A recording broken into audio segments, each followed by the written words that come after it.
Chapter 1. The Cellar Discovery. The house was dead quiet. Too quiet for a structure that groaned with history in every timber and nail. Rain whispered against the windows like fingers dragging along glass. A perfect soundtrack to Lila's exploration of the old Victorian mansion she'd inherited from her reclusive great-aunt. It wasn't the kind of house that welcomed you. It loomed, like it was waiting for something. Lila's boots thudded against warped floorboards as she ventured down the narrow hallway that led to the cellar door. The knob was tarnished brass, spotted with green corrosion. It resisted her grip, stiff from years of disuse. When it finally turned, the door let out a low, agonizing creak, like the house itself was protesting. She clicked on her flashlight. The beam cut a sharp cone through the pitch black, revealing a spiraling stone staircase descending into gloom. The air hit her like wet breath, mold, rot, and something else. Metallic, faintly sweet. She wrinkled her nose, but curiosity was louder than revulsion. The cellar floor was a patchwork of cracked flagstones, slick with moisture. Wine racks crumbled against the walls, their bottles long since shattered or stolen by time. But something caught her eye at the far end of the room. A thick, warped wooden panel, slightly ajar in the back wall, almost hidden behind a collapsed shelving unit. A secret door? Lila approached it with growing unease. Behind it lay a secondary chamber, smaller, colder, almost unnaturally so. It was windowless, and the air felt denser here, like it had been holding its breath for decades. In the center of the room stood a mannequin. Its surface was cracked porcelain, one arm broken clean off. The other dangled unnaturally, like it had once been twisted too far. Draped over it was a wedding gown of exquisite craftsmanship, but in a state of ruin. The fabric was a deep, impossible black, layers of tulle and lace cascading in delicate tatters. The veil was long, dragging across the floor like a shadow with a mind of its own. The dress shimmered slightly when she shone her light on it, almost as though it was absorbing the beam rather than reflecting it. She couldn't look away. The mannequin's hollow face tilted slightly toward her, despite being headless. A tightness wrapped around Lila's chest. Her flashlight flickered. She slapped it, and the beam steadied again, only now the mannequin seemed closer. No, she was imagining it. She took a cautious step forward. Her boots stuck to something, thick, dark, viscous. Blood? Lila recoiled, heart pounding. Her light skittered over the stone floor, revealing a wide, dark stain beneath the dress. Not wine, not mold. Still, she couldn't stop herself from reaching out. Her fingers brushed the veil. It was cold, almost damp, and tingled against her skin like static electricity. Her heart thudded louder in her ears. As she turned to leave, she heard a faint sound, a wet plop, like something falling from a height. She spun around. At the mannequin's feet now lay a tooth, yellowed, human. She bolted. Let me know if you'd like the next chapter. It only gets darker from here. Chapter 2. The First Move. The first night, Lila blamed exhaustion. After hauling the gown and its porcelain host up the stairs and into the spare bedroom, why she even took it she couldn't explain. The entire house seemed heavier, as if it had swallowed the mannequin whole and was now digesting it in silence. She left the mannequin in the far corner of the guest room, facing the window. She closed the door behind her. Twice. That night, sleep was a fragile thing, fluttering in and out of her reach like a moth circling a bare bulb. The rain had stopped, but the house whispered still. Wooden groans, high-pitched creaks, and occasional dragging sounds like something sharp being pulled across the floor. In the morning, the door was open. Lila stood frozen at the top of the stairs, mug of lukewarm coffee trembling in her hand. The door to the spare room, the one she'd closed, gaped like a wound. She stepped in cautiously. Her breath caught. The mannequin had moved. It no longer stood in the corner but now loomed halfway across the room, a mere 5 feet from the threshold. Its body faced the window, but its headless torso angled toward the door. The gown had settled into a different shape, too, trailing down like an expanding oil spill across the floorboards. The veil was now draped forward, toward the doorway, sprawled like the limbs of a corpse. She stared for a long time, knuckles blanching around her mug. Settling, she muttered to herself. Maybe it just tilted. Maybe the floorboards are uneven. Old house, right? That night, she locked the door. Actually locked it this time, with a key she found in a kitchen drawer. She even placed a heavy chair against the knob, just in case. She awoke at 2:13 a.m. sharp. No sound, no dream, just the sense that someone was staring at her. Her skin prickled. She flicked on the lamp. The door to her bedroom was open. Lila didn't breathe. She turned her head, slowly, like it was made of brittle glass, and saw the silhouette of the mannequin. It stood in the hallway, just beyond the threshold. Closer now. Much closer. The black gown shimmered in the dim light like it was soaked in oil, the veil gently swaying despite the stillness of the air. There was no breeze, no draft, and yet the lace moved. And the chair she'd placed, still wedged firmly against the spare room's door. This wasn't possible.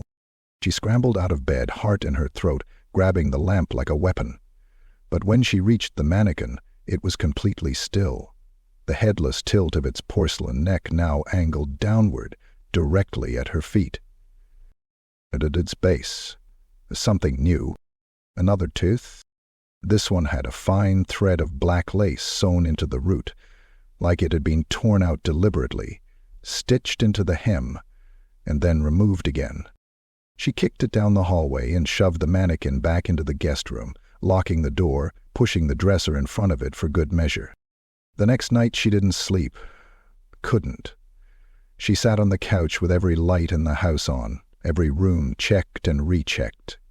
She even sprinkled flour on the hallway floor, something she remembered from an old horror movie. 2:13 a.m. came. Nothing. 2:17. The living room light flickered once, twice, then darkness swallowed her. She froze. Her own breath now felt foreign, shallow, and too fast. The sound slithered out from behind her, like lace dragging over bone. She turned her head.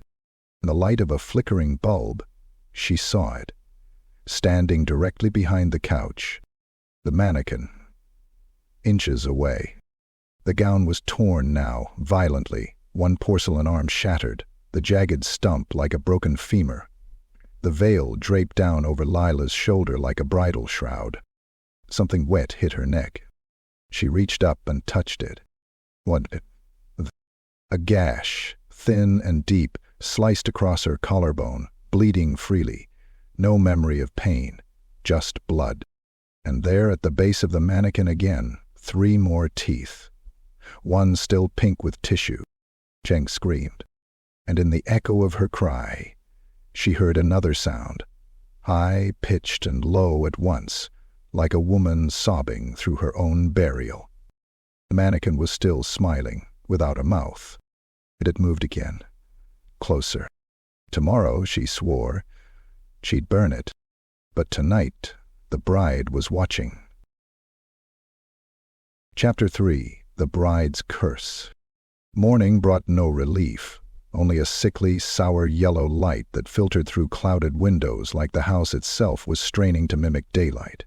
Lila's living room reeked of iron and damp rot. Blood had dried on her shoulder, forming a sticky crust that itched beneath her sweatshirt. She hadn't slept. Not a second. The mannequin was gone from the living room. Her eyes, red-rimmed and wide, scanned every corner, half expecting it to be perched on the ceiling, crawling on its shattered limbs like a spider. Instead, it was back in the guest room, just standing there, waiting. But now, something about the room had changed. The air was heavier, like she'd stepped into a mausoleum. The wallpaper had begun peeling in thick, curling strips. Mold bloomed in sick spirals up the corners, and something new had appeared on the dresser beside the mannequin. A book, old, leather-bound, cracked. Lila stared at it for a long time, hesitant to touch anything in that cursed space. But the pull was stronger than her fear, like her fingers had to open it. The pages were brittle and yellowed, filled with spidery cursive ink that had bled from water damage. The first few pages were recipes, idle notes. Then, the tone shifted. March 3, 1872. Her name was Isadora Vale, young, beautiful, and in love with a man above her station. They were to be married under moonlight, for secrecy. But he never came. I found her days later in the cellar, still in the gown, veil soaked in her own blood. She'd sewn her mouth shut with bridal thread. She smiled with her last breath. They say the sound of the needle pushing through her lips echoed for hours. Lila gagged and dropped the book, backing into the hallway wall. The words carved themselves into her mind. She imagined it, this woman. Stitched mouth, dead eyes, the dress soaking up the last warmth of her body. Suddenly the veil twitched. Lila's breath hitched. The mannequin hadn't moved, but the veil had. It rose, just slightly, as if caught in a breath. No draft, no windows open, and beneath it now was something pale. Of Georgia, human, cracked, still bearing 4 intact teeth. She kicked the journal away and slammed the door shut, only to hear a muffled scream, not hers, from inside the room. The voice was not Lila's. It was higher, guttural, wet. She retreated to the bathroom, trembling as she peeled off her sweatshirt. The gash on her collarbone had worsened, not healed, but grown. The edges had puckered like an open wound that refused to close. Black threads stitched around the cut in rough, inconsistent loops. Her fingers trembled as she tugged at one. The pain was instant, like pulling a hot needle from raw nerve. Blood splattered the mirror, and behind her reflection, just for a second, stood the bride. Eyes stitched shut, mouth sewn with black lace, skin gray and shriveled, but smiling. Lila spun, but the bathroom was empty. Only the sound of dripping, water or blood marked time. She turned back to the mirror. The gash was gone, but so was her reflection's face. Smooth skin where eyes and lips should have been. Her real face, in the flesh, felt unchanged. But in the mirror, she was becoming the bride. That night, Lila locked herself in the master bedroom with 3 heavy dressers against the door.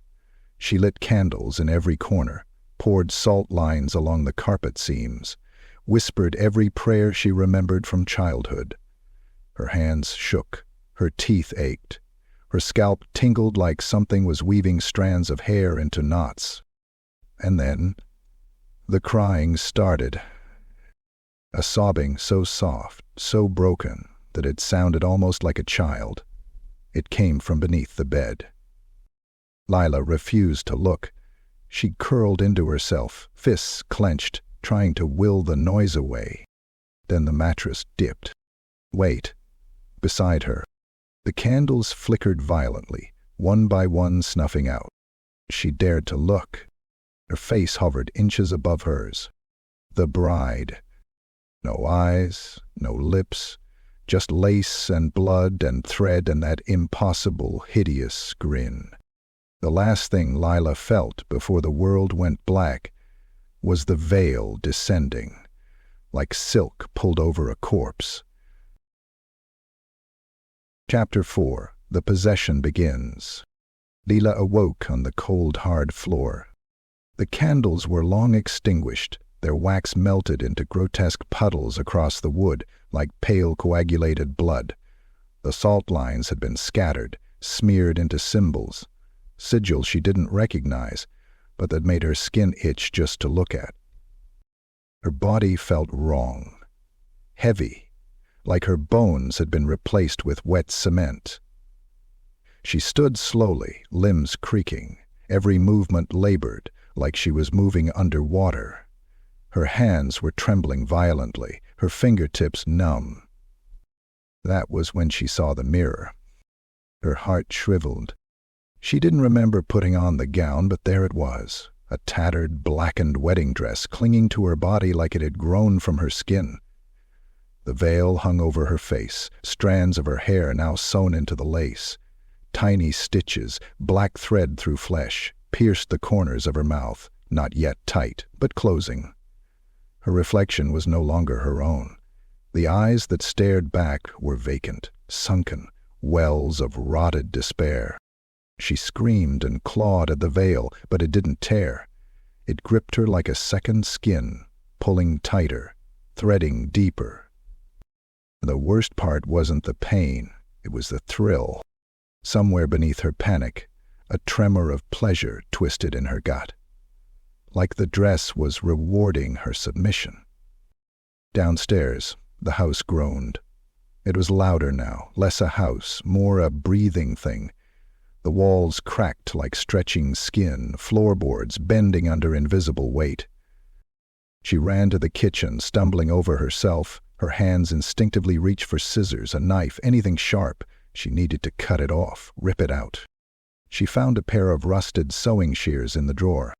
With trembling fingers, she aimed for the black thread laced into her mouth. She hesitated. The first degree. Do it. The voice was hers, but not hers. It came from inside, deeper than thought, from her teeth. Finish what she started. She drove the blade toward her lips. It stabbed clean through the stitch, slicing into the corner of her mouth. Pain exploded across her face, white, blooming, radiant. And then laughter. Not hers. The sound came from upstairs. The mannequin. No, not mannequin. Mirror. She staggered to the staircase, blood dribbling from her chin. Her face was slick with sweat, her pupils wide. As she ascended, the light around her dimmed unnaturally, each step creaking louder than the last. The spare room door stood open. Inside, the mannequin no longer stood. It sat, cross-legged on the bed. Its shattered porcelain torso was dressed completely in the black gown now, stitched more perfectly than before. The veil was replaced with Lila's torn hoodie, draped over its head like a shroud. It raised its hand. Flesh. Lila's fingers. Her fingers were now on the mannequin. She stumbled back, looked down. Her own hands were wrong. Pale, bone-thin, the fingernails bruised and blackened. She was changing. She clawed at her skin, peeling fabric away to find teeth sewn into the lining of the gown, dozens of them, yellowed, rotting, some still dripping. One had a name etched into the enamel, Isadora.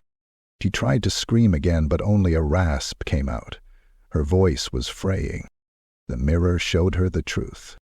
Behind her, the mannequin stood, no longer headless.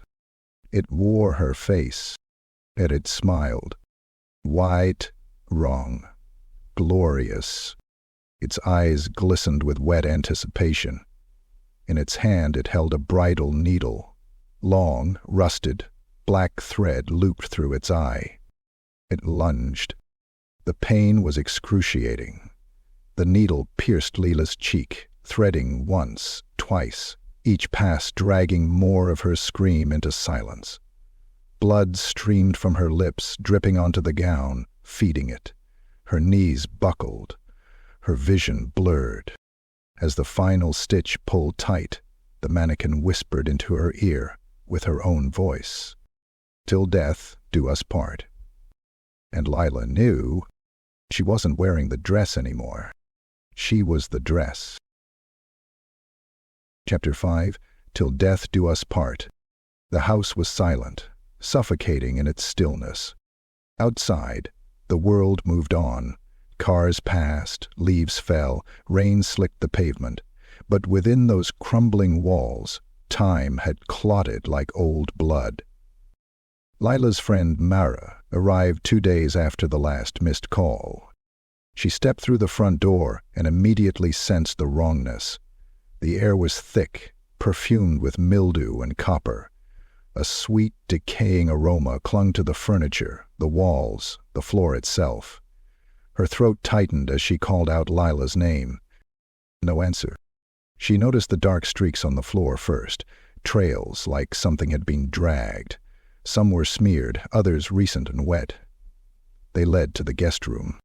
The door creaked open on its own. Mara stepped inside, gagging at the sudden stench, fermented flesh and burned lace. Her eyes adjusted slowly, revealing the horror within. The mannequin stood once again, but it was no longer porcelain. Its skin was pale, human, seamless. Stitching traced delicate spirals across its face, mouth cinched closed with black bridal thread. Blood had dried like black ink around its lips. It wore the gown in full, though the fabric was now part of its body, fused to flesh, veins beneath lace pulsing with residual life. And there, at its feet, lay Lila's phone. Cracked, covered in blood, still buzzing silently with unanswered messages. The mannequin's hand twitched. Mara screamed and stumbled back, tripping over a pile of objects she hadn't seen before. Teeth. Hundreds of them, some shattered, some fresh, one still rooted in a sliver of gum tissue. A small note, stitched into the hem of the gown, fluttered loose. She said yes. Mara turned to flee, but the door slammed shut behind her. Lights burst overhead, the walls pulsed. The veil lifted itself, and from within the mannequin's shrouded face, Lila's eyes peered out. They begged. They wept. They bled. Mara tried to break the window, but the glass pulsed like flesh. It absorbed her fists, slicing open her skin with microscopic threads of lace embedded in the pane. Blood streamed freely down her arm, soaked into the floorboards. The gown shimmered. The mannequin moved. In one swift, inhuman glide, it was across the room, its arm lashed out, fingers ending in needles. One plunged into Mara's shoulder, threading deep into the muscle. She shrieked as the black filament wove through her skin, pulling her backward like a puppet. Stitches began forming across her chest, sewing through fabric and skin, binding her to the gown's train like a corpse being tailored for burial. Mara thrashed violently, grabbing a fireplace poker from the corner. She jammed it into the mannequin's throat, deep, twisting, until a crack echoed through the room. The mannequin froze. He began to bleed. Tar-like blood oozed from its mouth, sizzling on contact with the floor. The gown hissed, smoke rose. Mara took her chance. She yanked the black veil free. Beneath it, Lila's face, still and broken, mouth sewn shut, a single tear streaked into the thread pattern. Her eyes begged for release. Mara dragged the mannequin toward the fireplace, which she lit with trembling hands. The flames roared unnaturally fast, as if hungry for what was coming. With a heave, she shoved the cursed thing into the blaze. It screamed. Not Lila. The bride. The howl that tore from the mannequin's throat shattered every mirror in the house. The air turned black with ash and shrieking wind.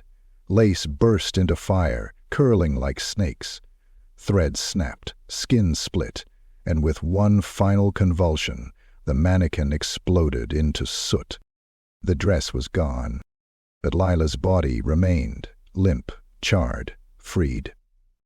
For a moment, the house was still. Mara fell to her knees beside her friend, stroking a bloodied cheek, whispering apologies too late to matter. Then the phone rang.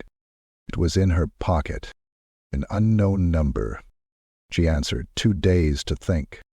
A voice on the other end, breathy and hollow, whispered 3 words. "I do now."